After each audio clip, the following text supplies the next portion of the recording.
अस्सलाम वालेकुम। Country news digital के साथ मैं मुनीब अब्बासी हूँ। इस वक्त मैं हल्का खावड़ा के एक ऐसे सियासी मुकाम पर मौजूद हूँ जो कि अभी तक सियाहों की नज़रों से ओझल है। पाकिस्तान से आने वाले सियाह जैसे कोहाला से इंटर होते हैं तो छतर क्लास से ये ऊपर एक जेसवा बाज़ार है, वहाँ से चंद मिनट की मुसाफत पर ये वाक़ई बड़ा खूबसूरत सा और अनएक्सप्लोर्ड, इससे पहले कभी यहाँ पर सियाह नहीं आए। आज ये जगह आपको दिखाते हैं। चारों तरफ जो है वो ये दरख्तों से घिरा है और इस जानिब देखा जाए तो पाकिस्तान के कई एरिया यहाँ से हमें देखने को मिलते हैं। यहाँ पर अगर मौसम की बात करें तो मौसम काफ़ी यहाँ पर खुशगवार है।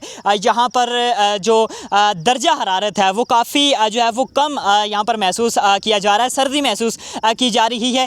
ये वो जगह है जो कि अभी तक सियाहों की नज़रों से ओझल है और चंद ही मिनट की मुसाफत पर छतर क्लास से हल्का खावड़ा के अंदर ये जो तरोका टाप है, इस जगह का नाम है, ये वो आता है। इस वक्त अगर आपको दिखा सकें चारों अतराफ़ के जो मनाज़र हैं ये आप देख सकते हैं। बड़ा खूबसूरत सा और अनएक्सप्लोर्ड ये वैली है जो कि सियाहों की तवज्जो की मुंतज़िर है। अभी अब देख भी सकते हैं कि मैं इस वक्त टॉप के ऊपर मौजूद हूँ और चारों तरफ जो दरख्त हैं और बीच में ये सरसब्ज़ व शादाब जो बीच ये स्पॉट है, ये बड़ा खूबसूरत सा स्पॉट है। ताहम महकमा सियाहत अगर इस जानिब तवज्जो दे तो इसको जहाँ पर जब ये एक तो टूरिज़म को फ़रोग़ मिलेगा तो वहीं पर यहाँ के जो मकामी लोग हैं उनको रोज़गार के जो मौक़े हैं वो भी मुयस्सर जो है वो हो सकेंगे। लेकिन अभी तक ये सियाहों की और महकमा सियाहत की तवज्जो की जो है ये मुंतज़िर है।